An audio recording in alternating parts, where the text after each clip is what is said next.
పొన్నం ప్రభాకర్ రవాణా మరియు బీసీ సంక్షేమ శాఖ కంటోన్మెంట్ శాసనసభ్యురాలిగా ఎన్నికైన శాసనసభ మొదటి 2వ స్టేషన్ లో పాల్గొన్న లాస్యనందిత ఫిబ్రవరి 23న ఆమె రోడ్డు ప్రమాదంలో మరణించారు. వారికి సభా పక్షాన హైదరాబాద్ ఇన్ఛార్జి మంత్రి గారు ఆ రోజు ప్రమాదం జరిగిన వెంటనే ముఖ్యమంత్రి గారి సూచన మేరకు అక్కడికి వెళ్లి ప్రభుత్వం తరపున అన్ని చర్యలు తీసుకోవడం జరిగింది. వారి ఆత్మకు శాంతి చేకూరాలన్న భగవంతుని ప్రార్థిస్తున్నా. వాళ్ళ నాన్న సాయన్న కూడా సంవత్సరం లోపు మృతి చెందారు. సంవత్సరం లోపు ఇద్దరు మరణించడంతో ఆ కుటుంబానికి తీరని లోటు.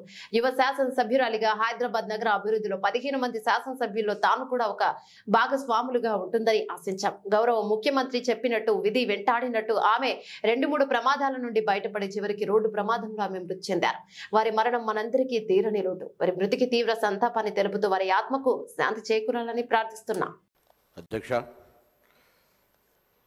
కంటోన్మెంట్ శాసనసభ్యురాలిగా ఎన్నికై మొదటి సెషన్ దాని తర్వాత సమావేశాల్లో పాల్గొని ఒక రోడ్డు ప్రమాదంలో 23 ఫిబ్రవరి 24 నాడు మరణించడం జరిగింది. వారికి సభ పక్షాన హైదరాబాద్ ఇన్ఛార్జ్ మంత్రిగా ఆ రోజు చనిపోయిన వెంటనే ముఖ్యమంత్రి గారి సూచన మేరకు ఆదేశం మేరకు అక్కడికి వెళ్ళి ప్రభుత్వం తరఫున కూడా అన్ని చర్యలు తీసుకోవడం జరిగింది. వారి ఆత్మకు శాంతి చేకూరాలని ఆ భగవంతుని ప్రార్థిస్తూ, మరి సాయన్న గారు కూడా కరెక్ట్గా కనీసం 4 రోజుల ముందు, అంటే ఒక సంవత్సరం 4 రోజుల తక్కువ ఒకటే సంవత్సరం లోపల ఇద్దరు మరణించినారు.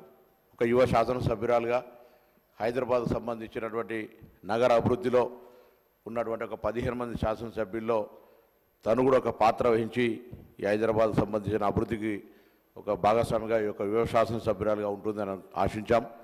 కానీ ఆకస్మికంగా జరిగిన, ఇంతకుముందు గౌరవ ముఖ్యమంత్రి గారు చెప్పిన, మిగతా గౌరవ సభ్యులు చెప్పినట్టుగా విధి వెంటాడినట్టుగా 2-3 ప్రమాదాల నుంచి బయటపడి చివరికి రోడ్డు ప్రమాదం లోపల మృతి చెందినటువంటి పరిస్థితి దృష్ట్యా మరి వారి మరణం మనందరికీ కూడా తీరలోటు. వారి కుటుంబ సభ్యులకైతే మరి సాయన్న గారు కానీ మిగతా ఇవన్నీ కుటుంబంలో జరిగిన పరిణామాల పట్ల తీవ్ర సంతాపాన్ని వ్యక్తం చేస్తూ వారి ఆత్మకు శాంతి చేకూరాలని ప్రార్థిస్తాను.